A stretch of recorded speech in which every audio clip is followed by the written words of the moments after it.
Muy buenas tardes, un placer saludarlos por este medio digital que nos permite en la actualidad intercambiar conocimiento en toda Latinoamérica. Un placer para mí saludarlos. Soy la contador público Doris Jacqueline López Duarte. Soy colombo-venezolana, vivo en el norte de Santander, Cúcuta, Colombia. Y en la actualidad, pues, ejerzo mi profesión tanto en Colombia como en Venezuela. Un placer para mí saludarlos a todos. El día de hoy vamos a tocar un tema muy interesante, un tema que he venido, de hecho ya lo he tocado en otras conferencias a nivel nacional y a nivel internacional, que es la hipótesis del negocio en marcha. En realidad, este tema lo considero relevante por dos realidades muy contrastantes que vivo entre la realidad de una economía venezolana, una economía hiperinflacionaria, una economía en donde las empresas en realidad podríamos decir que literalmente están quebradas, y una economía que está en crecimiento, que presenta unas ciertas dificultades para algunos sectores, también algunos niveles de indicios externos que pueden afectar la posibilidad de seguir manejando unidades de negocio, y que en la actualidad también se convierte en una realidad para muchos países de Latinoamérica.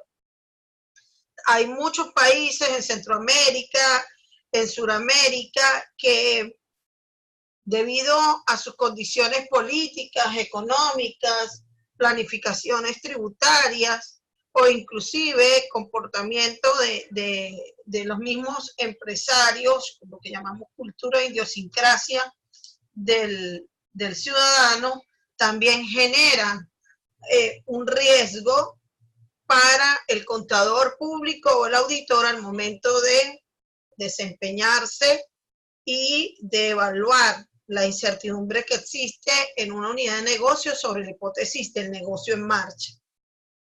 Aquí vemos un empresario bastante preocupado, un empresario que observa cuentas, que se siente estresado y en donde es muy importante que nosotros, a nivel del avance de la profesión, del avance que se está presentando en nuestras carreras, en nuestro ejercicio profesional, a través de lo que llamamos la internacionalización de la profesión, porque ya es muy común que los asesores no se contraten solamente por país, sino que sean contratados en relación a sus destrezas y a su conocimiento para poder detectar ideas de negocio, pero también poder detectar riesgo, un riesgo que va creciendo a medida de que va creciendo los avances tecnológicos y los comportamientos y fluctuación de los bienes y servicios en el mercado. Entonces, para nosotros es muy importante en el momento en que estamos en el ejercicio profesional, cuando estamos ejerciendo ya sea como contadores, cuando estamos ejerciendo como consultores, o mucho más aún cuando estamos ejerciendo como auditores, que evaluemos qué es la hipótesis de negocio en marcha. Porque pues nosotros en realidad ese principio contable no es nuevo ni viene con las normas internacionales de información financiera. No es una situación que no esté regulada en todos nuestros países. En todos nuestros países a través de la legislación comercial, llamemos Código de Comercio, Ley de Comercio, Estatuto Comercial, como lo querramos llamar. El Estado que nos gobierna o que rige o crea las normas, establece una serie de condiciones o requerimientos para que la empresa determine cuándo se encuentra en riesgo de liquidación o lo que llamamos en estado de atraso o posible quiebra. Sin embargo, como estamos hablando a nivel de estándares internacionales, es muy bueno que nosotros pues comencemos a hablar un poco de qué es o qué consideramos nosotros que es para nosotros la hipótesis del negocio en marcha. Cómo nosotros vamos discutiendo o analizando qué es una hipótesis de negocio en marcha. ¿Por qué? Porque al nosotros saber o tener un lenguaje que podemos llamar común, que son las normas internacionales de información financiera, pues podemos decir que para nosotros es muy fácil localizar o entender cuando nos encontramos en riesgo de una entidad que pueda estar teniendo problemas para continuar operativo. Si nosotros observamos qué sería la hipótesis del negocio en marcha, pues la hipótesis del negocio en marcha primero es un principio, para estar claro, un principio fundamental que está establecido en los estándares internacionales de información financiera. ¿Para qué? Para la preparación de información financiera de propósitos generales. Es tan así que si nosotros encontramos al momento de nosotros comenzar a evaluar la entidad que nosotros estamos asesorando, la que le estamos llevando la contabilidad o la que estamos auditando, nosotros encontramos que este principio fundamental no se está cumpliendo, pues la información financiera no se puede preparar bajo los lineamientos de estándares internacionales porque no es de propósito general. ¿Qué pasa en ese principio? En ese principio se considera que una entidad puede realizar todas sus operaciones bajo un futuro predecible, es decir, no tiene necesidad de ser liquidada o de cesar sus operaciones. Esto significa que la entidad está en capacidad de cubrir obligaciones y de mantenerse operativa a largo y mediano plazo. Y por lo tanto, sus activos y pasivos pueden ser reconocidos fundamentándonos en las bases de medición, reconocimiento y revelación que están establecidas en las normas internacionales de información financiera. En pocas palabras, podemos analizar cómo está el comportamiento de esos activos y esos pasivos en el curso normal de las operaciones. Si nosotros analizamos un poquito más, nos daríamos cuenta que una consideración especial de la hipótesis de negocio en marcha es que la entidad tenga los recursos necesarios para poder cumplir sus obligaciones cuando sean exigibles en un futuro predecible. En pocas palabras, tiene capacidad de pago. A nivel de llamar un poco la atención y aprovechando la oportunidad que me está dando la red de profesores universitarios a nivel de Latinoamérica para conversar un poco sobre la hipótesis de negocio en marcha, pues me parece muy importante que analicemos un poco desde el punto de vista de la economía que está llamando la atención y volteando los ojos del mundo hacia ella, que es Venezuela, mi país. En Venezuela en este momento se encuentra en una de las encrucijadas económicas más difíciles, un momento que jamás hubiéramos podido imaginar ninguno, ni profesionales, ni economistas, ni empresarios. Muchas veces nos dicen que estábamos aletargados o dormidos y no fuimos o no estuvimos en capacidad de advertir todos los indicios de comportamiento político que iban a generar esta, digamos, gran afluencia de migrantes que se mueve a través de Latinoamérica y del mundo. Pero hablando del tema que nos compete, nos estamos dando cuenta que aún así, en esa situación tan económica, las entidades que están en Venezuela, todavía se mantiene afluencia de actividades económicas. Y esa afluencia de actividades económicas nos hizo pasar de una contabilidad financiera a una contabilidad de gestión. La diferencia entre ellas es que la contabilidad financiera va presentada y va vislumbrada directamente hacia los propósitos generales, pero se nos hizo indispensable convertirnos en analíticos de indicadores de gestión para la empresa y poder tomar decisiones en el día a día. Todos los días en las empresas en Venezuela se evalúan factibilidades de negocio y capacidad de mantenerse operativo. En este caso tenemos muchos retos, hay retos en cuanto a reformas tributarias que se han aplicado de manera inmediata, controles económicos, pérdida de talento humano, que es uno de nuestros grandes deficiencias, porque técnicamente todos los profesionales han migrado del país y se fueron a latitudes muy lejanas, en las cuales ni siquiera están ejerciendo su profesión. En pocas palabras, nos estamos encontrando con indicadores que ponen en riesgo la operatividad y la secuencia económica de las entidades que se encuentran en ese país. En una oportunidad, hace 2 años, antes de yo mudarme, pues particularmente yo he vivido toda la vida entre las fronteras. Lo que pasa es que vivía en la frontera del lado de Venezuela, porque yo estudié en la Universidad Católica del Táchira, que queda exactamente a 1 hora y media de la frontera con Colombia. Y pues cuando empezaron estas situaciones y yo comencé a convalidar y a homologar y a proyectarme a nivel de conferencista internacional, ya me costaba un poco viajar o cruzar la frontera siempre con la maleta, y era un procedimiento bastante engorroso y bastante terrible. Entonces me tocó mudarme a la ciudad de Cúcuta, que me permitía un acceso más rápido al aeropuerto. En ese caso, en una oportunidad hablando con uno de mis clientes, que me decía que pues él sabía que yo no iba a abandonar la asesoría que tenía de sus empresas, porque es un grupo que todavía tiene ciertos intereses comerciales a nivel de Venezuela. Él me decía, yo no puedo tomar todos los bienes inmuebles, todos los edificios, todas las propiedades y llevármelas al hombro. Es muy fácil para un profesional de decir a una persona y de repente dice, perdí. Pero los empresarios tienen cualquier cantidad de recursos financieros que se ponen en riesgo al momento de hablar de una hipótesis de negocio en marcha, al momento de entrar a hablar de un proceso de liquidación o de quiebra.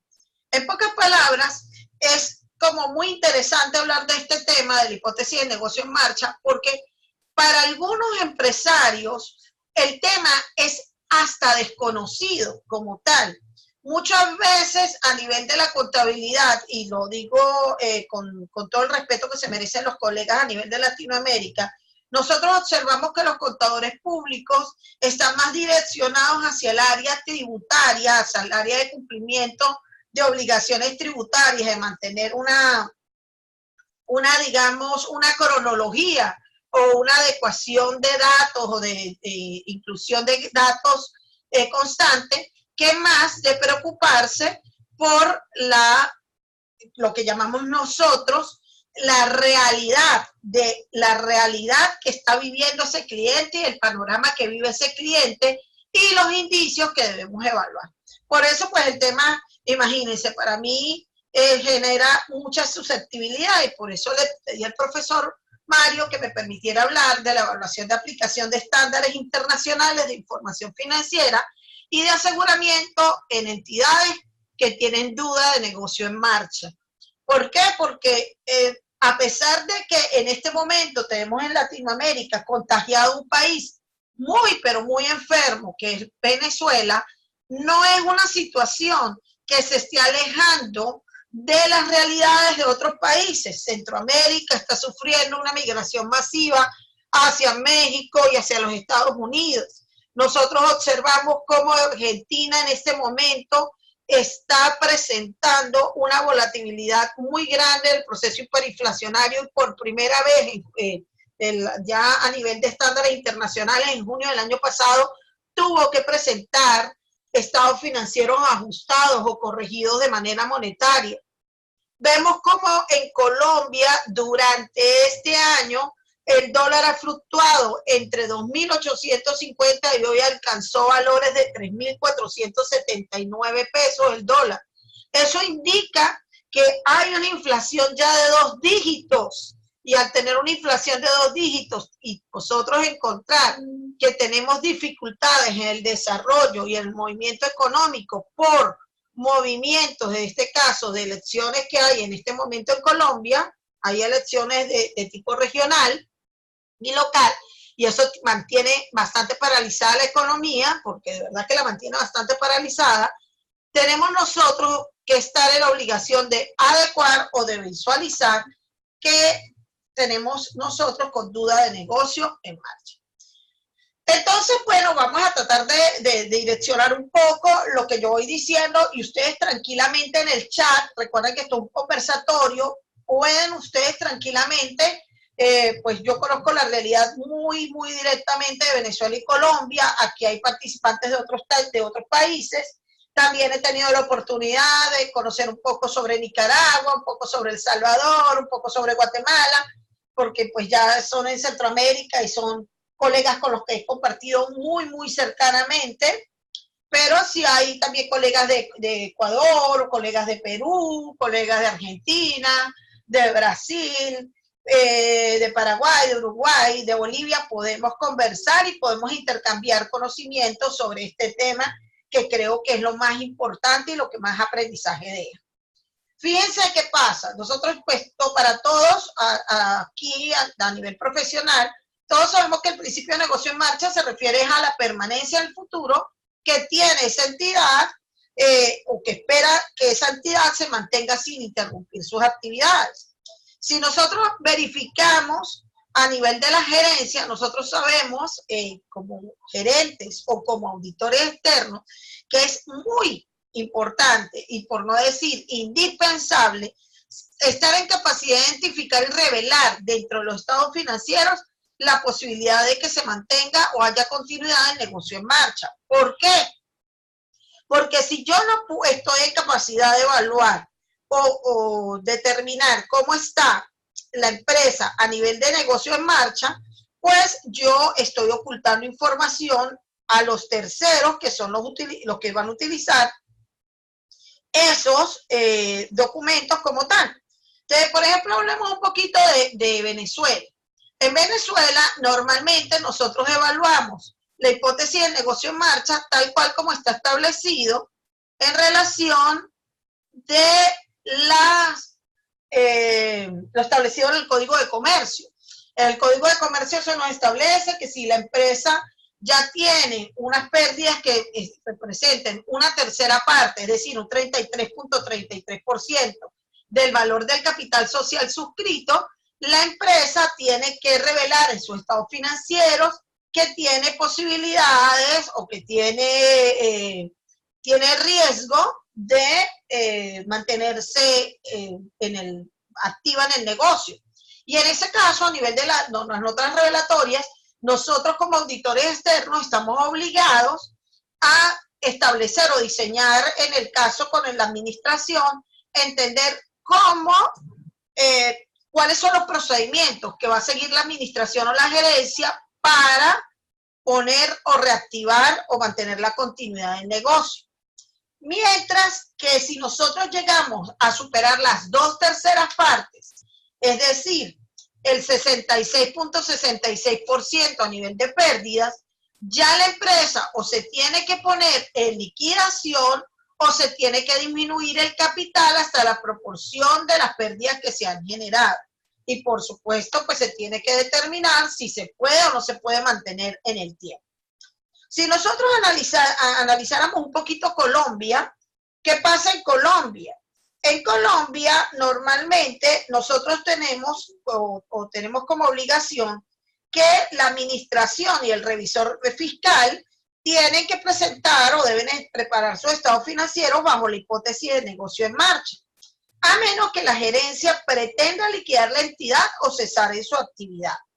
O en pocas palabras, que no exista una alternativa más realista que proceder en una de esas formas, es decir, en liquidarla, porque hay incertidumbres importantes relativas o eventos o condiciones que pueden aportarle dudas significativas en el negocio o la posibilidad de mantenerse operativo.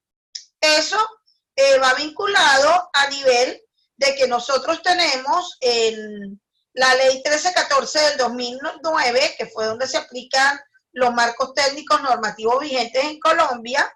Se establece que si nosotros no cumplimos con la hipótesis del negocio en marcha, pues entonces la empresa tendría que presentar su información mediante una base contable que se denomina valor neto de liquidación.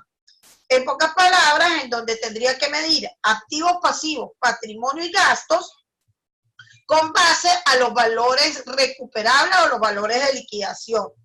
Y donde deberá revelarse que se está utilizando es esa base contable. No se está utilizando normas internacionales de información financiera. Entonces, ¿qué pasa y por qué nosotros, por qué se considera tan importante ese principio de negocio en marcha? Bueno, porque en este caso, cuando nosotros preparamos esos estados financieros, la gerencia prepara esos estados financieros con la ayuda del contador público, o nosotros los auditores auditamos estados financieros en los cuales encontramos que existen indicios de que no se pueda mantener en marcha el negocio o sin interrumpir su actividad en el futuro, pues esas revelaciones van a interactuar entre las relaciones que tiene la compañía con los terceros, que son los usuarios de esa información financiera. ¿Por qué? Porque hay clientes, hay proveedores, hay inversionistas, hay accionistas, está el mismo gobierno que está vinculado en relación a su administración de impuestos, están los empleados y cualquier otro tercero que puede llegar a tomar decisiones esperando que el negocio siga o continúe en marcha. Y cuando nosotros tenemos serias dudas de que se mantenga o se mantenga en el tiempo esta empresa, pues nosotros debemos revelar. ¿Por qué? Porque si no, nosotros le podemos causar un malestar a esos terceros que están enfocados en realidad a la información que nosotros le estamos presentando en esos estados de información financiera. ¿Qué pasa? Si nosotros, como tal, cuando somos los preparadores, por ejemplo, si estamos aquí en Colombia y nosotros determinamos que la empresa no tiene capacidad económica operativa, inmediatamente nosotros tendremos que utilizar disposiciones emitidas por el Consejo Técnico de la Contaduría Pública para el efecto de la norma de información financiera, que es para entidades que no cumplan hipótesis de negocio en marcha. O sea, eso es obligatorio. Y en Venezuela, pues nosotros obligatoriamente tendríamos que revelar y colocar en las disposiciones, porque al momento de presentar esos estados financieros en el registro mercantil, también el revisor, en este caso del registro mercantil, verificará si la empresa tiene capacidad de mantenerse operativa o no. En pocas palabras, si yo como auditor, indiferentemente del país en el que yo esté, o como contador, que soy preparador de la información financiera, si nos damos cuenta que la empresa no tiene capacidad económica y operativa suficiente para ella continuar en funcionamiento, nosotros tenemos que detener de manera inmediata la aplicación del estándar internacional y empezar a evaluar valores de liquidación. Ustedes dirán, ajá, ¿y por qué nosotros tenemos aquí, o porque Doris está sacando ahorita a una persona abrazada a su arma? En realidad, a nivel de la técnica, siempre he considerado que el empresario está abrazado a su empresa. Él ama a su empresa. Él se concentra en su empresa. Y nosotros, los profesionales financieros, los contadores, los administradores, los auditores, somos los que estamos en capacidad de no ver solo como ve el empresario. Y se los digo porque ustedes dirán, en la actualidad el empresario es un empresario multidisciplinario, pero si nosotros nos concentramos, por ejemplo, en la aplicación de estándares internacionales para pequeñas y medianas empresas, en donde normalmente a lo sumo llegan a tener un contador, y cuando son medianas un contador, un revisor fiscal o un comisario que tiene que presentar información financiera o avalar información financiera que está de manera adecuada para efectos de terceros, y un auditor externo, si lo llegará a necesitar, pues el empresario lo menos que se preocupa es de lo que está pasando a nivel de las disposiciones legales, económicas y tributarias, porque él se concentra en el giro de su negocio. O sea, él se concentra en comprar, vender, estrategia financiera, captar recursos. En eso está concentrado el empresario. El asunto es que mientras él está abrazado a ese árbol, hay un bosque alrededor que nosotros como contadores públicos, auditores, debemos evaluar para efecto de la preparación de la información financiera. Venezuela, por ejemplo, falta de divisas. Argentina tiene regulación también en la adquisición de las mismas. Aumento de los valores de los insumos. Esto está sucediendo aquí en Colombia y nadie dice nada. El dólar cambió, como les dije, en estos 8 meses, 9 meses que van del año, ha cambiado, ha fluctuado 2.950 y hoy tiene 3.479 la TRM, técnicamente 3.500 pesos. Eso indica aumento en los insumos porque Colombia importa mucha materia prima.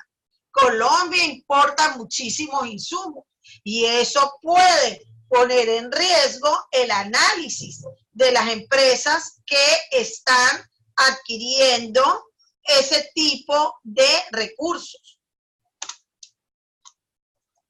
También tenemos controles en los precios. Por ejemplo, en Venezuela existe una ley que se llama Ley de Precios Justos. Esa ley de precios justos que existe en Venezuela no permite al empresario obtener ganancias superiores al 30% si es productor y al 20% si es comercializador en toda la cadena completa. Claro, ustedes dirán, no, pero es que Venezuela está en un estado político bastante complicado. Sin embargo, ya he notado, por ejemplo, aquí en Colombia, que se están creando instrumentos jurídicos donde se controlan precios. Por ejemplo, ahorita en Colombia se están controlando los precios de las empresas del sector farmacéutico. Las industrias que están en la parte de las farmacias, droguerías, que están comercializando una serie de medicamentos en específico, no podrán vender sino manteniendo unos porcentajes determinados. O sea, técnicamente son controles de precios. Y si nuestra empresa o la empresa que nosotros estamos preparando información o estamos auditando está en ese sector, pues la tenemos que evaluar. Reformas tributarias. Una de las cosas que ha generado mayor controversia en Colombia es las constantes reformas tributarias. Colombia ha recibido en los últimos 10 años 6 reformas tributarias. Técnicamente hemos ido de 2 en 2, de 2 en 2, de 2 en 2. Tuvimos la última en el 2016, ahorita tuvimos la 1943 en 2018. Dicen que alivianan un poco más la carga tributaria a nivel de los empresarios. Sin embargo, la percepción que tiene el empresario no lo hace sentirse conforme a nivel de los procedimientos de las cargas tributarias que mantienen. En Venezuela, peor aún. En Venezuela se inventan un impuesto todos los días. En este momento tenemos una gran controversia porque se supone que es un impuesto totalmente inconstitucional, un impuesto que ha sido eliminado en otras geografías, y nos encontramos con que tenemos un impuesto al patrimonio que comenzó a estar vigente desde el 1 de octubre en la obligación de pagarlo hasta el 30 de noviembre sobre cifras de avalúos catastrales al 30 de septiembre. O sea, imagínense la locura en la que nos encontramos, por ejemplo, por estos lados de Sudamérica. Escasez de personal calificado. Eso también es un indicio muy grande de dudas en la hipótesis del negocio en marcha, el empezar a tener dificultades para encontrar personal calificado, el empezar a notar que personal calificado está emigrando.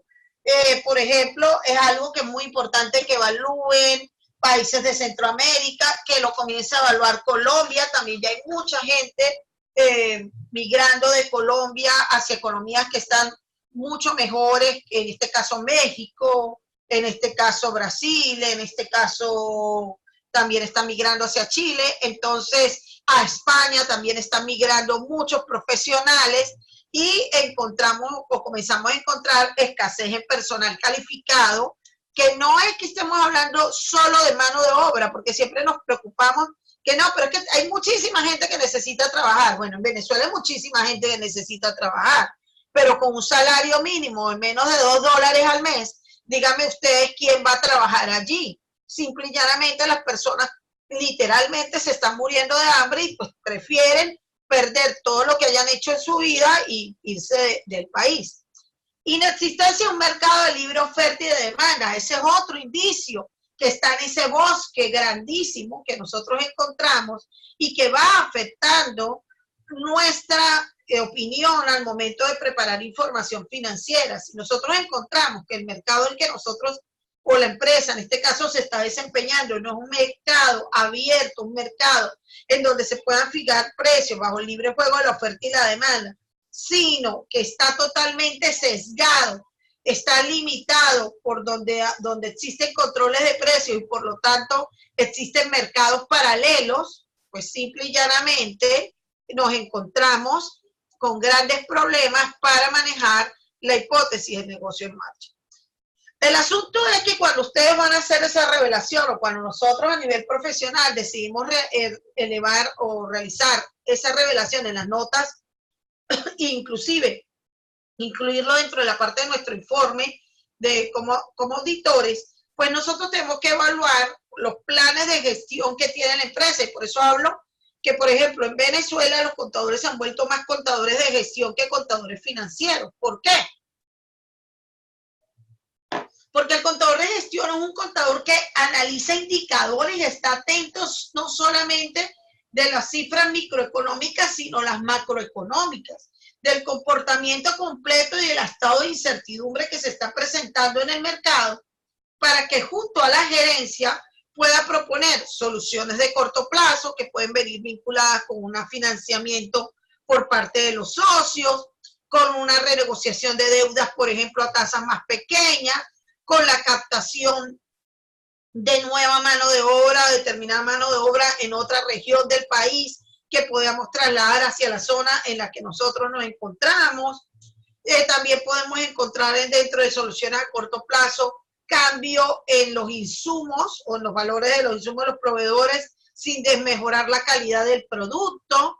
También dentro de las soluciones a corto plazo están las evaluaciones que mantiene la empresa para poder realizar exportaciones o cumplir con procedimientos de exportación. Dentro de soluciones a mediano plazo, ya es un poco más complejo porque se habla, en este caso, de diversificación de productos, de eliminar líneas de producción que no son viables e inclusive de determinar la movilización de la planta o de la organización hacia otras regiones. Eso hubo muchas empresas que lo lograron hacer aquí en Venezuela calladitos, dijo. No, las empresas se supieron mover y a medida en que empezaron a darse los indicios de una grave crisis económica en el año, exactamente la crisis de Venezuela se comenzó a vivir a partir del año 2012. Es de allí en adelante en donde ya se empezó a observar. Entre el año 2009 y el 2012 hubieron muchas manifestaciones, hubieron muchas situaciones y empezó a verse migración de capitales, inmigración a nivel de las expropiaciones, inmigración de personal calificado, pero había todavía muchísimo trabajo, había demasiadas empresas, había de todo. O sea, había, cuando les digo que había de todo, es que se podía, pues, como que ustedes piensen un ramo de uvas de esos grandísimos, inmensos, y se cayó una uva de la mesa, usted no se paró a recogerla, simplemente siguió.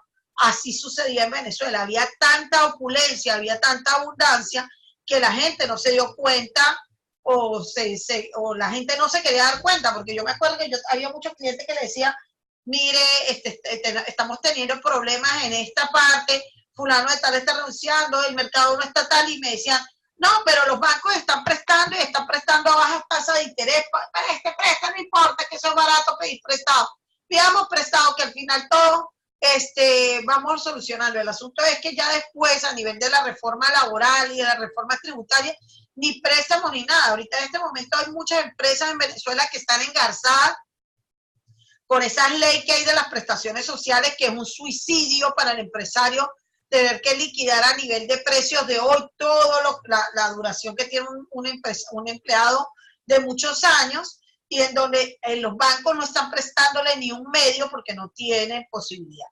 Entonces, las soluciones a largo plazo son soluciones más complejas, son soluciones macroeconómicas, son soluciones que técnicamente llamamos a veces soluciones milagro. De repente, dentro de las soluciones puede haber lo que llamamos consolidación de entidades o combinación, o llegamos de fragmentación de la entidad para efecto de ser vendidas por partes, pero también entonces se crea la esperanza del empresario dentro de soluciones a corto plazo, que de repente hay un cambio de mercado, que haya un cambio de comportamiento político, que haya un cambio de, o sea, ya son cosas que están más lejos de la decisión interna de la gerencia de la entidad, del día a día de la entidad, sino que son condiciones que son más económicas a nivel macro, o a nivel de gobierno, a nivel de nación. Por ejemplo, en Colombia se espera que se mantenga, porque verdad, el año pasado, de verdad, el primer año de gobierno del presidente, lamentablemente no fue un buen año de gobierno, indiferentemente de lo que se quiera ver. Se ha concentrado en otras cosas y no ha concentrado. Yo sé que el problema de Venezuela es importante. Imagínense, yo soy colombo-venezolana, pues también me siento afectada y me duele, pero en realidad yo tengo que poner las cosas en orden en mi casa para poder después poner las cosas en orden en otro lado. Y lamentablemente hay situaciones en las cuales no se ve solución. Y, por ejemplo, a nivel de Venezuela, pues peor. Venezuela está en un régimen dictatorial, querramos o no lo querramos reconocer, y ante los ojos del mundo no vale lo que digan otros presidentes si el mismo pueblo no está determinado o no está interesado en salir de ese régimen dictatorial.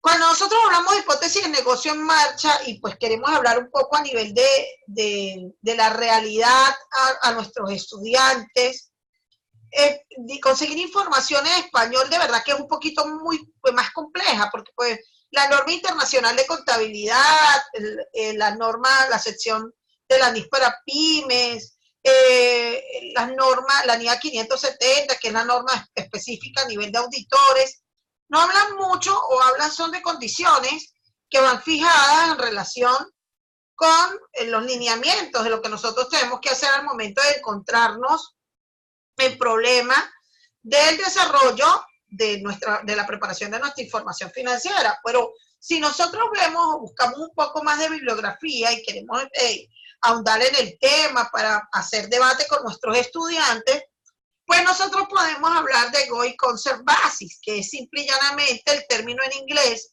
y que habla de lo que es el principio de continuidad de la empresa. Ese principio de continuidad de la empresa nos permite, a través de los principios contables norteamericanos, los USA GAAP, habla un poco de cuáles son los indicios que nosotros podemos encontrar, tanto internos como externos, al momento de decidir o de hablar de que la empresa tiene problemas a nivel de hipótesis de negocio en marcha. Por ejemplo, si yo les hablara a nivel de que nosotros o queremos buscar o queremos evaluar cómo está presentado esto en las normas internacionales de contabilidad, ustedes encontrarían que tanto la norma internacional de contabilidad 1, que es la de presentación de estados financieros, como la 10, que es la que habla de los eventos después del periodo de presentación de informes, ellos sugieren que se requiere una desviación de base de negocio en marcha cuando existen circunstancias específicas. Pero ellos no hablan así, o sea, no terminan expresando claramente qué tipo de situaciones específicas van a llevarnos a nosotros a evaluar o a decir que nos encontramos con duda de hipótesis de negocio en marcha. En pocas palabras, ellos no generan o no nos proporcionan una cantidad de detalles que nos diga, mire, esta es la base de preparación que usted tiene que seguir, o cómo usted va a diferir, o cómo va a visualizar la base del negocio en marcha. Pero lo que sí deja muy claro el estándar internacional, muy pero muy claro, es que cuando usted tenga serias dudas, serios indicios de que la empresa se pueda mantener en marcha, usted no puede presentar estados financieros bajo normas internacionales de contabilidad. No lo puede hacer. Si usted analiza un poco, fíjese qué le dice a usted el marco conceptual, que es el párrafo 4.1. Dice, los estados financieros se preparan normalmente bajo el supuesto de que una entidad esté en funcionamiento. O sea, en este caso, ellos dejan como muy claro que la entidad debe estar en funcionamiento. Dice, bajo el supuesto que una entidad esté en funcionamiento y continuará su actividad dentro del futuro previsible. Es decir, que si bajo su criterio profesional, bajo su experticia financiera, bajo el conocimiento que usted tiene de la empresa, del sector y de la economía de su país, usted determina y cree que la empresa se mantiene o se puede mantener activa dentro de un futuro previsible, chévere, usted puede seguir presentando sus estados financieros bajo la hipótesis del negocio en marcha. Dice, por lo tanto, se supone que la entidad no tiene la intención ni la necesidad de liquidar o recortar de forma importante la escala de sus operaciones. Si tal intención o necesidad existiera, los estados financieros pueden tener que prepararse sobre una base diferente, en cuyo caso dicha base debería revelarse. Yo me voy a parar un poquitico acá y les voy a hablar de la experiencia venezolana, que me parece muy interesante. Yo no sé si ustedes han tenido la oportunidad de escuchar algunas denuncias que ha hecho uno de los miembros del SMEI a nivel de la presentación o el cumplimiento de la hipótesis de negocio en marcha sobre esta economía venezolana. ¿Qué pasa en Venezuela? En Venezuela, desde el año 2015, no salían indicadores emitidos por el órgano oficial, que era el Banco Central de Venezuela, para poder ejercer o aplicar lo que llamamos nosotros la corrección monetaria, que está establecida en la sección 29 de la NIF para pymes. Esto hizo que la federación creara unos indicadores de estimación, unos indicadores que estaban muy, pero muy por debajo de la realidad. Obviamente, al estar muy por debajo de la realidad, nosotros teníamos como lo que hablan muchos, o sea, es como ponerle la mano a un niño en la cabeza y decir, tiene fiebre, pero no saber cuánta fiebre tiene.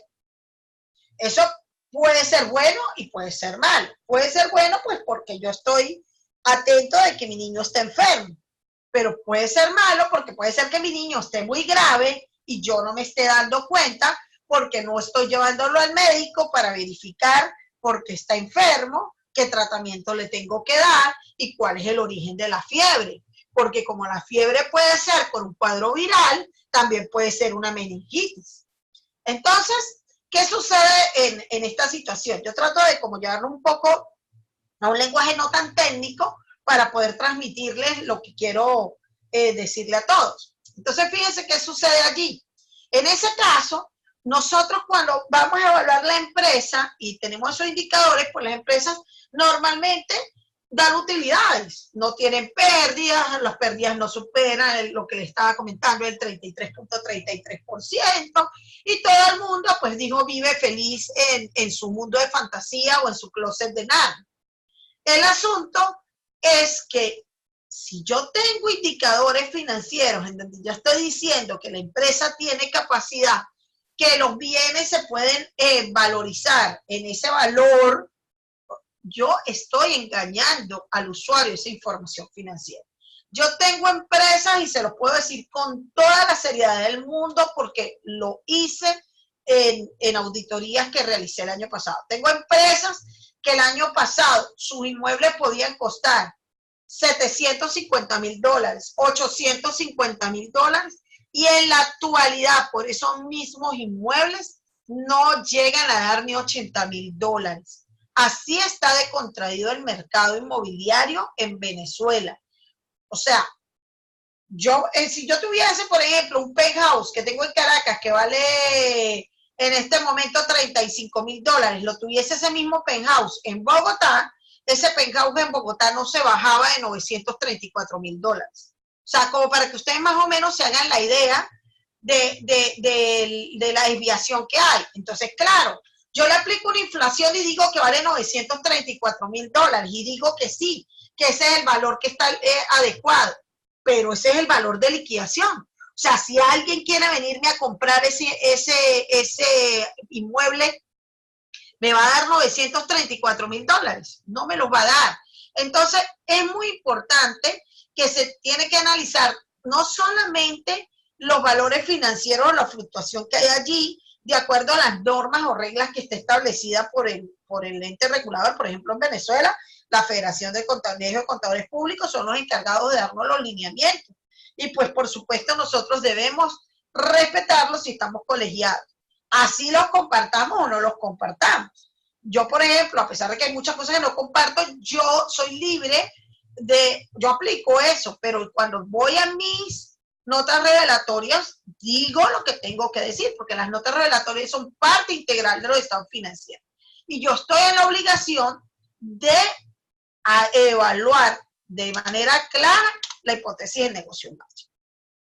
Si, por ejemplo, ustedes se van y analizan, por ejemplo, dicen, no, pero es que yo no tengo una empresa grande, yo no tengo una empresa que tenga obligación pública de rendir cuentas, ni que tenga activos en calidad fiduciaria, ni nada por el estilo. Nosotros lo que tenemos en Centroamérica o en Sudamérica apenas son pequeñas y empresas medianas que están en la posibilidad. Bueno, chévere, pues vamos a analizar la NIF para pyme.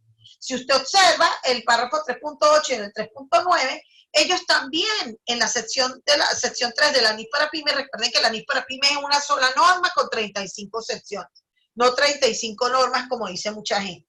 La NIF para pymes es una sola norma, por eso se llama o se simplifica como tal la información. Entonces, cuando nosotros hablamos de NIF para pymes, que es una sola norma con 35 secciones, nosotros la encontramos en la sección 3, que tenemos dos párrafos bien interesantes, el 3.8 y el 3.9. ¿Qué dicen el 3.8 y el 3.9?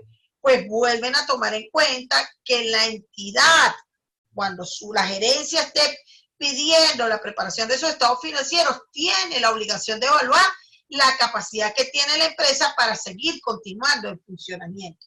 Y dice que en una entidad, en un negocio en marcha, salvo que la gerencia tenga la intención de liquidarla o de hacer cesar sus operaciones. Pero pilas con eso, porque entonces dicen, no, pero es que la empresa no tiene ninguna intención de liquidarla. El empresario dice, como me contestan a mí, yo estoy sembrado en Venezuela. De Venezuela a mí no me saca.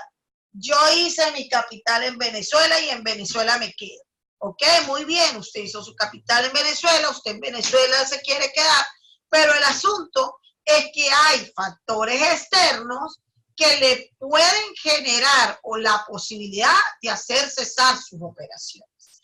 Y usted, indiferentemente de que sea el gerente, yo como preparador de la información financiera tengo la obligación de evaluar esa hipótesis de negocio en marcha y de determinar si usted me está diciendo que se quiere mantener en el mercado, pues que me entregue un plan que a mí me pueda convencer de que la empresa tiene información disponible sobre el futuro y de que sí se puede mantener por lo menos durante los próximos 12 meses en pie operativo de la entidad.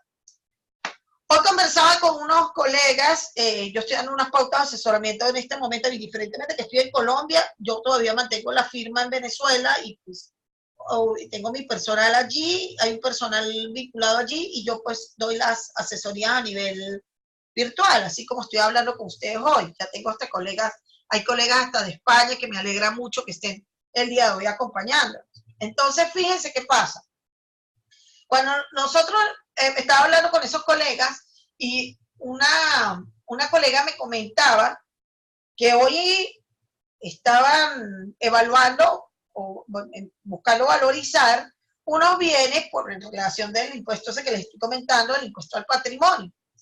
Resulta que ese impuesto al patrimonio, les voy a poner el ejemplo de los dos países, tanto Venezuela como Colombia, porque tiene términos bien interesantes. En el impuesto al patrimonio, que fijan en Venezuela, ellos dicen que se tienen que tomar o se tienen que valorizar tres valores. El valor que tiene reposado, registrado contablemente el bien, el valor del avalúo catastral, es decir, el avalúo catastral es el valor que le da el Estado a nivel de los indicadores de la alcaldía o del municipio que dice cuánto vale el bien de acuerdo a la zona en la que se encuentra, y un avalúo por un tercero. Pero imagínense la belleza que nos estamos encontrando. Nos estamos encontrando que un bien que sabemos que en el mercado, por ejemplo, se puede vender en $35,000 si acaso, hablo de dólares porque pues todos de repente nos podemos crear más o menos una equivalencia, porque si les hablo de bolívares, quedarían totalmente locos con los números que estaría hablando yo en este momento. Para decirles la idea a ustedes, $100 son 2,5 millones de bolívares. Y si habláramos serían 2,000, estaríamos hablando de 2.500 billones de bolívares de los que habían antes de la primera reconversión. O sea, una locura la hiperinflación que vivimos en Venezuela. Entonces, terminando de sacarles de la idea, resulta que el avalúo catastral que están dando, que están entregando, aparte que están cobrando unas cantidades loquísimas, hoy en el municipio de Ureña, por ejemplo, estaban denunciando que estaban cobrando por un avalúo de un bien, más o menos, voy a colocarles en dólares, obviamente en dólares no va a ser tanto para ustedes, pero para los de Venezuela sí es mucho dinero. Estaríamos hablando de $500. De $500, pero el bien a lo sumo se puede vender en $1,750. Y entonces ellos con $500 le dicen a usted que ese bien no vale $1,750, sino que ese bien vale $50,000. Ah, pues claro, porque al Estado le conviene que digamos que vale 50,000.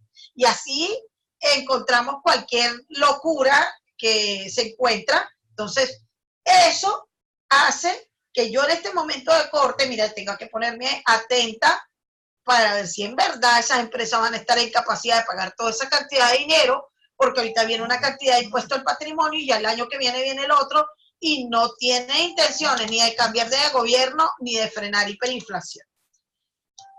Veamos un poco entonces cómo podríamos decir nosotros que no estamos bien posicionados o que no hay posibilidades de que las cosas cambien o se nos embolate un poco más a nivel de la situación país. Por ejemplo, si nosotros vemos que hay efectos de sucesos futuros inciertos en la ausencia de precios de mercado observados, eso es un indicio muy grave de deterioro de lo que llamamos deterioro activo y por lo tanto tendríamos una duda de hipótesis de negocio en marcha. Nosotros nos encontramos con mercados que están totalmente parados, estáticos. Por ejemplo, aquí en Colombia, porque se me olvidó hablarles del ejemplo de Colombia. En este momento, la ley 1943 del 2018, que fue la última reforma tributaria, la primera de Duque, está demandada. Y no se sabe si se cae, si no se cae, si queda en firme. Los empresarios no saben qué beneficio tributario, si el beneficio tributario va, si el beneficio tributario no va. O sea, eso genera un suceso futuro incierto muy grande y aparte de todo se está notando que lo que se supone que era o lo que era la punta de lanza del gobierno Duque, que era el fortalecimiento de lo que llamamos la economía naranja, la economía de punta 4.0, se está quedando simple y llanamente en papeles. Y no existen o no hay un mercado en realidad que esté consumiendo lo que se está produciendo en materia tecnológica. Por lo tanto, pues no hay recursos. También podemos encontrar ausencia de precios de mercado observados, es decir, cuando encontramos en este caso lo que llamamos efecto de obsolescencia tecnológica y de otro tipo de inventarios. Venga para comentarle un poco sobre esto. Yo todos estos días, durante este mes, estuve hablando un poco de inteligencia artificial y de la evolución del contador 4.0 a nivel del ejercicio profesional. Y una de las, vamos a hablar un poco dirigiéndolo hacia la empresa. Una de las condiciones más preocupantes a nivel de Latinoamérica, acuérdense que toda crisis hay una oportunidad. A pesar de que es crisis, existe mucho trabajo de tipo artesanal.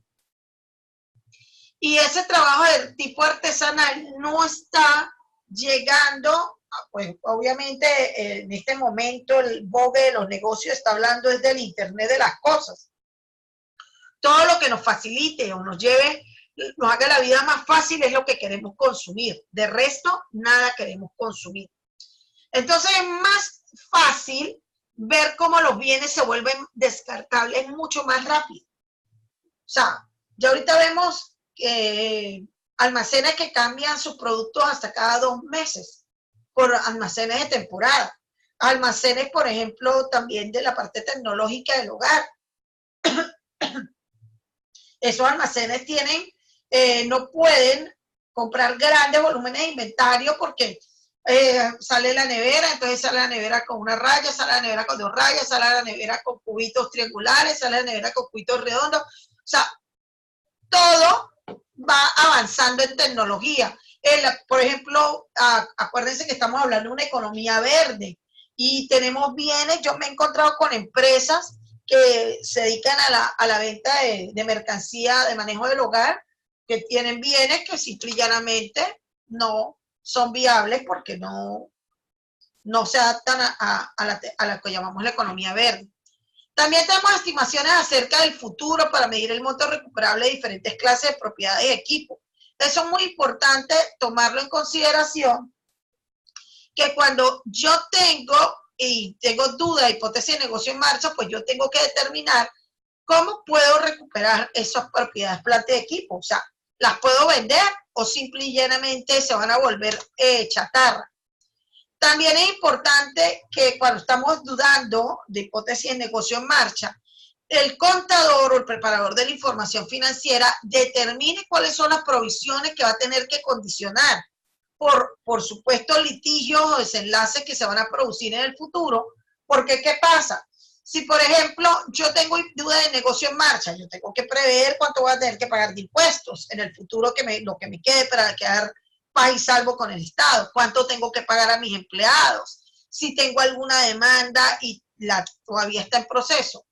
Fíjense que aquí hablo inmediatamente de los pasivos por beneficio de empleados a largo plazo, tales como obligaciones de pensiones si llegaran a existir en la entidad. Entonces, conclusión, ¿qué tenemos que buscar nosotros? Que esa evaluación de hipótesis de negocio en marcha incluya pagos de deuda, sustitución de la financiación existente, en pocas palabras, acceso de crédito a tasas más pequeñas o financiamiento por parte de los accionistas y, por supuesto, un historial de operaciones rentables, de rentabilidad actual y esperada, en donde nosotros podamos decir que si se puede cubrir deudas, puedo sustituir financiación, puedo encontrar un historial de operaciones que me permita proyectarme en el futuro, pues puedo hablar de que hay una hipótesis de negocio en marcha, pero si no, no. En este análisis, ¿qué va a buscar? Pues lo que vamos a buscar es analizar recursos de liquidez y de capital, requisitos para poder tener efectivo, análisis de las fuentes de efectivo que está o de recursos que está obteniendo la entidad, ¿para qué va a utilizar los recursos? Porque si yo voy a utilizar los recursos para pagar gastos o pagar deudas y no para ampliar productividad o ampliar línea de negocio, estoy como grave. Un análisis de las estimaciones y políticas contables que estén críticas, que no sean adecuadas, son necesarias para el momento de evaluar la hipótesis de negocio en marcha. Y si habláramos como auditores, que es la NIA 570, ustedes encontrarían que en esta NIA 570 habla mucho, acuérdense que la NIA 200 es como la de los aspectos básicos, ella habla completo, es los principios y responsabilidades generales, pero la NIA 570 es la que está dedicada al comportamiento y a la evaluación que tiene que tener ese auditor a nivel de la evaluación del negocio en marcha. Entonces, por ejemplo, nosotros podemos encontrar, y nosotros sabemos que el auditor tiene que identificar hechos o condiciones que le puedan llegar a poner en duda la continuidad del negocio en marcha. Tiene que evaluar riesgos y tener un entendimiento claro del control interno de la entidad. Debe discutir con la gerencia, tal cual como yo les dije, si se han presentado o tiene identificados eventos que puedan poner en duda el negocio en marcha. Y en caso de que él identificase esos eventos que pongan en duda el negocio en marcha, pues tiene que efectuar procedimientos de auditoría que le determinen si eso es una incertidumbre material que pueda afectar su opinión como auditor. Si ustedes se encuentran o verifican un poco pues, la información que les estoy dando en las diapositivas, ustedes encuentran que existe un procedimiento para valoración de riesgo. ¿Por qué? Porque pues, el auditor está fundamentado en eso, en analizar riesgos. Nosotros, nuestra auditoría ya externa va fundamentándose en verificar de manera individual y de manera conjunta todos los eventos y situaciones que pueden implicar un riesgo para la entidad, evaluarlos y luego de que los evalúa también debe indagar y tener conocimiento sobre esos hechos o situaciones que pueden generarle dudas significativas sobre la capacidad de él de mantenerse en marcha. Si ustedes van a la NIA 570, encontrarán que en el párrafo 7 que dice la evaluación de la administración del puesto de negocio en marcha implica que el auditor tenga que hacer un juicio en el momento particular del tiempo sobre el resultado futuro de sucesos o de condiciones que son inherentemente inciertos, pero que pueden generar un alto riesgo. Dice, en términos generales, el grado de incertidumbre asociado con el resultado de un suceso o condición se incrementa en forma importante mientras más adelantado hacia el futuro sea el juicio. ¿Qué se hace sobre ese suceso o condición? Por eso, la mayoría de los marcos conceptuales de información financiera que requieran una evaluación explícita de la administración especifican el periodo por el cual se requiere que la administración tome en cuenta esa información disponible. Y por eso que normalmente nosotros evaluamos por lo menos que se pueda mantener en marcha en los próximos 12 meses. Dice, fíjese, el tamaño y complejidad de la entidad, la naturaleza y la condición del negocio y el grado en el que es afectada por factores externos afecta el juicio respecto a sucesos o condiciones. O sea, que no es algo que nosotros no lo podemos tomar como tan deportivamente. Es algo que nosotros como auditores debemos de tomar en consideración no solamente nuestra preparación o nuestro conocimiento técnico, sino también que viene a jugar un papel muy importante, muy preponderante, lo que es la experiencia y el escepticismo profesional que nosotros manejamos a través de las situaciones o de los hechos que se nos presentan. Fíjense que inclusive él hace una advertencia a nivel del estándar internacional de auditoría. Dice que la opinión del auditor se va a considerar sobre si la entidad se va a mantener en marcha o no en el próximo ejercicio, pero que sin embargo esa opinión no es una garantía de la viabilidad futura de la compañía. Entonces, por lo tanto, el auditor debe encontrarse alerta en aquellas circunstancias que pudieran representar un riesgo en la continuidad de una entidad. O sea, que el auditor diga que se puede mantener en marcha, no necesariamente va a ser así. ¿Qué es mi recomendación? Como para ya ir cerrando un poco el tema. Bueno, pues que el auditor tiene que estar en capacidad de desarrollar competencias que le permitan, como a nivel profesional, poder ejercer y evaluar esta hipótesis de negocio en marcha, como competencias técnicas que por supuesto va vinculado en razón del conocimiento, competencias profesionales que van vinculadas en razón de pues practicar y realizar auditorías como tal, o sea, ejercer en la profesión, competencias de valores que están vinculados a nivel pues de mi formación, de los valores que tengo, ética. Y aquí yo les voy a dejar una tablita que está muy interesante, dada por el Consejo Técnico de la Contaduría Pública Colombiana, en donde da una serie de factores que incrementan y una serie de factores que mitigan a nivel del auditor el análisis de la hipótesis de negocio en marcha. Ese tema me pareció bien interesante y por eso les puse la tablita, no es de mi autoría, es dado por parte del Consejo Técnico de la Contaduría Pública aquí en Colombia.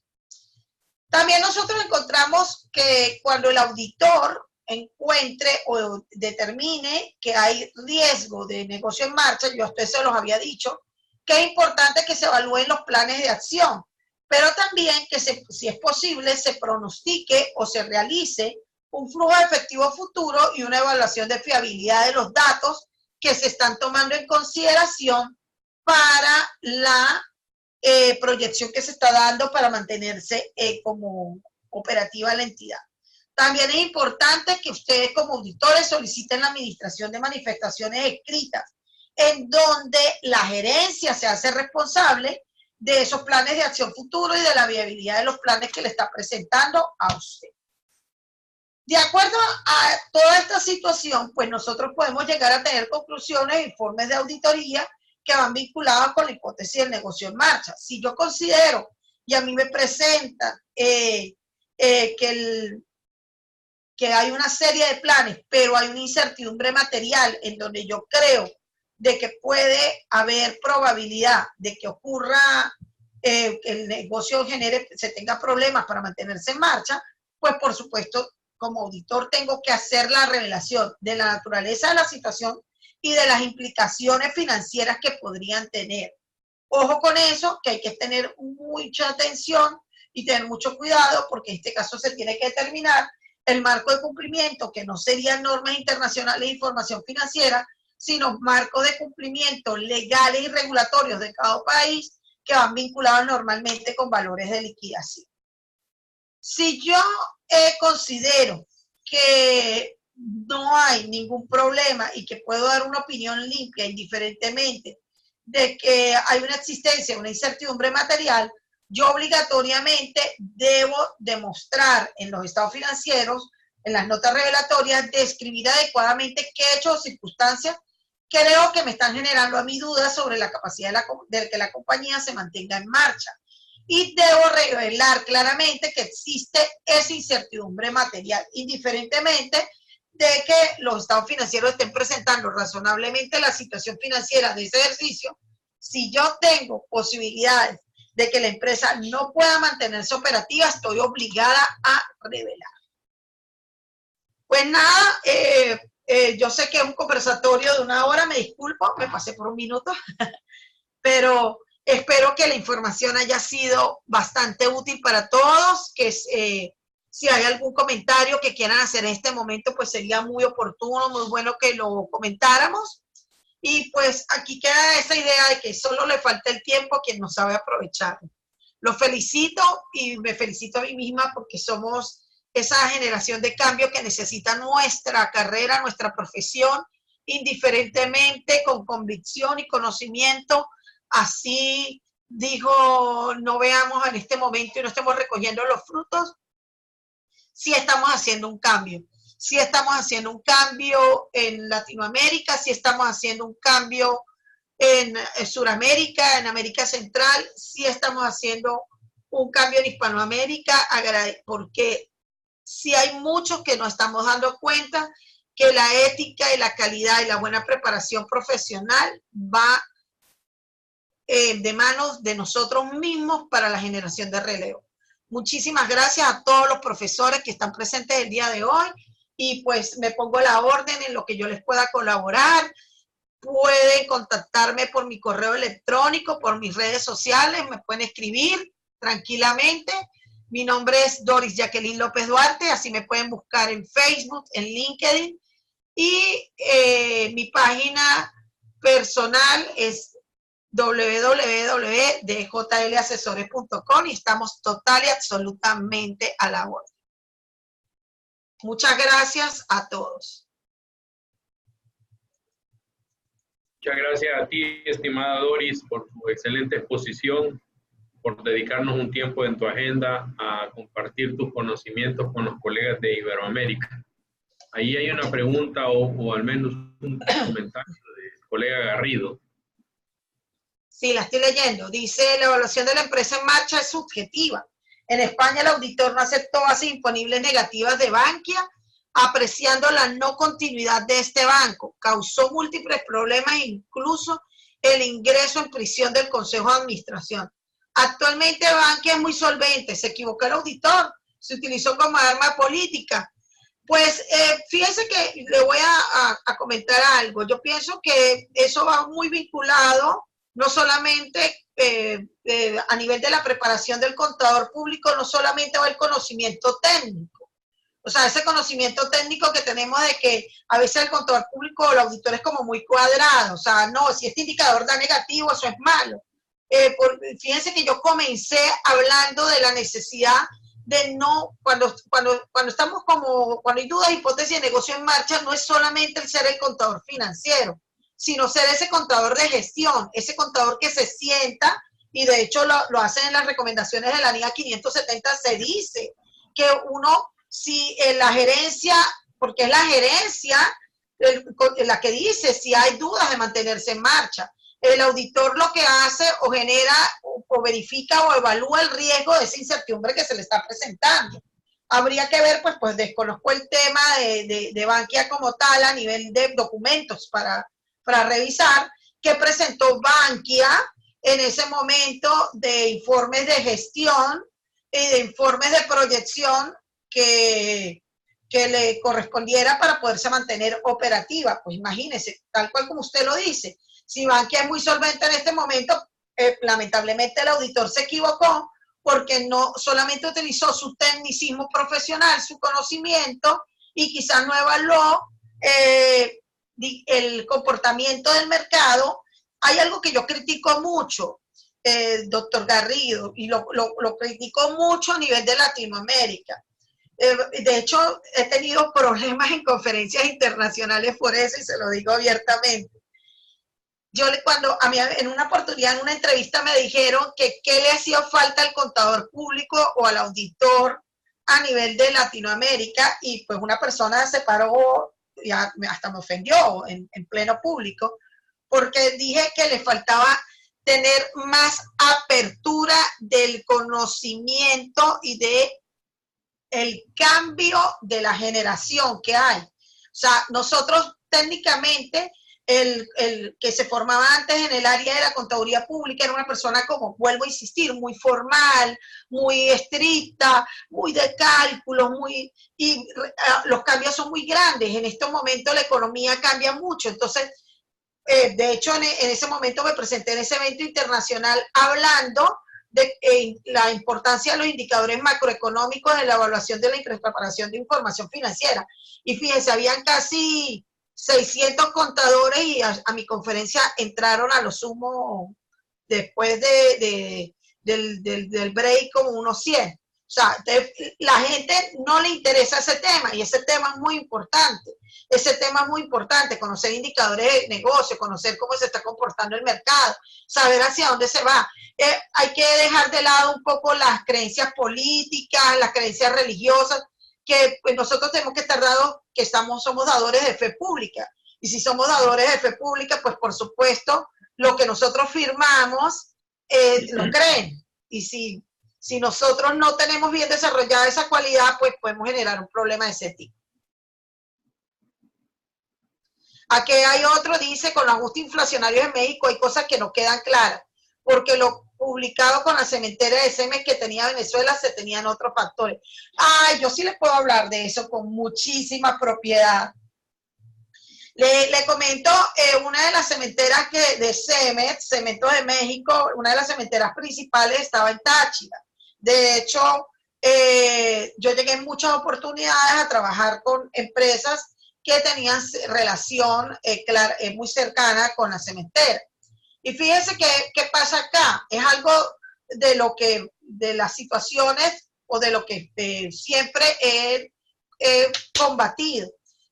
Si nosotros estamos en Venezuela y en Venezuela colocan una serie de normas, y las normas o los indicadores emitidos por la Federación de Colegios de Contadores Públicos dicen que hay una inflación acumulada del 10% mensual, y nosotros aplicamos 10% mensual. Y si decimos que hay un control de cambio en donde hablaban de un dólar a 1.000 bolívares, ejemplo, y el dólar ya iba en 25.000 bolívares, pues por supuesto que las cifras no eran confiables. Hace poco me contactó un colega de Cali, precisamente por lo mismo. Ellos tienen una industria que se dedica a la venta de la parte de implementos de PVC y cuestión de esta, y está en Venezuela una de sus subsidiarias. Y me presentaban los estados financieros y yo le dije, pilas, tú no puedes consolidar sobre esas cifras porque eso está bajo principios locales venir.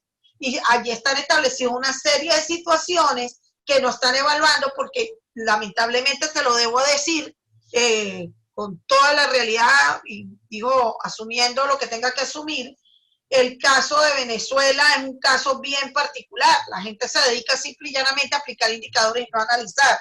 Entonces, si yo aplico un poco de indicadores que no están adecuados y el auditor que está en México agarra esos valores y simplemente consolida, por supuesto, las cifras van a quedar mal, todo va a estar mal y vamos a creer que hay ganancias cuando hay pérdidas y vamos a tener situaciones. Te apuesto que cuando empezó toda esa situación, yo no tuve nada que ver a nivel de esos estados financieros de poderlo observar, pero uno encuentra que las empresas estaban perfectas. Aquí en esta empresa de la que te estoy hablando, habla unas utilidades increíbles en dólares, y me decía el colega de Cali, me decía, Doris, la empresa en realidad puede estar generando ese tipo de ganancias. Le digo, no, vamos a dividirlo de lo que está el tipo de cambio. Entonces presentaban utilidades de $100,000 que no llegaban a ser ni $3,500. O sea, velo por ahí más o menos hacia dónde va la situación venezolana. Si en algo les puedo hacer más útil, me pueden decir. Si quieren algún comentario, de todas maneras vuelvo a insistir, estoy total y absolutamente a la orden. Si quieren, graban también mi número telefónico. El código es 57, que es el de Colombia, y el número es 311-450-3718. Cualquier cosa que también quieran conversar, conversamos por medio de WhatsApp. Muchas gracias a todos. Gracias al profesor Mario por la invitación, muy agradecida, y espero que en otras oportunidades podamos seguir intercambiando conocimiento todos. No, muchas gracias a ti, estimada Doris. Excelente presentación, te reitero. Lástima que no me diste tiempo al inicio de hacer una pequeña presentación tuya. Empezaste así como te caracteriza tu personalidad, de una, como dicen ustedes, y bueno. Pero qué pena, sí. Eso no quita pues la calidad y demás. Te agradecemos mucho y esperamos que nos sigas colaborando en otros eventos. Y claro que sí, profe. Claro que sí, con todo el gusto y el amor del mundo. Estoy dispuesta a colaborar porque esto nos engrandece. El conocimiento compartido es lo que nos engrandece a todos. Exacto. De acuerdo totalmente. Bueno, a todos muchas gracias. Invitados para los próximos eventos. La próxima semana hay una excelente charla. Imperdible, está muy buena, yo también quiero verla. Y es de blockchain en la auditoría y en la contaduría pública. Es un tema excelente. Va a ser dictado en inglés. Estoy haciendo unas gestiones para ver si podemos tener traducción simultánea. Todavía no se ha concretado, pues estamos en eso. Ojalá que podamos tener traducción, si no, pues será en inglés. Así es que, bueno, si no hay más, muchas gracias por su asistencia. Inviten a los colegas, amigos, clientes, estudiantes a los próximos eventos. Hay una agenda bien nutrida para este cierre de año y les invitamos a todos. Muchas gracias, que la pasen bien. Buenas tardes o buenas noches. Muchas gracias a todos. Que pasen feliz noche. Gracias a ti.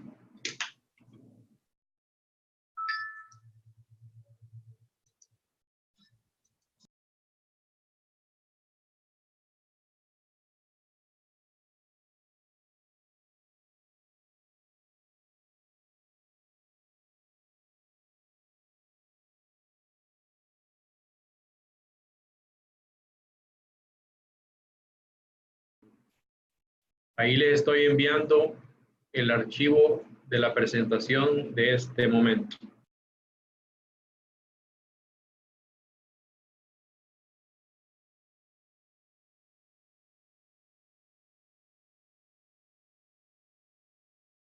Veo que está la colega de Cire Falcón por ahí en la asistencia. La he querido contactar vía Messenger de Facebook, pero no he podido tener éxito. Sí, me gustaría conversar con ella para ver si nos colabora con una charla. Muchas gracias, José Manuel. Excelente. Abrazo para ti también. Bien. Ahí lo estamos compartiendo en la sala de chat. Piedad Ardila, la presentación, que eso le llega masivamente. Muchas gracias, Zoila. Un abrazo también para ti y para los colegas de Nicaragua.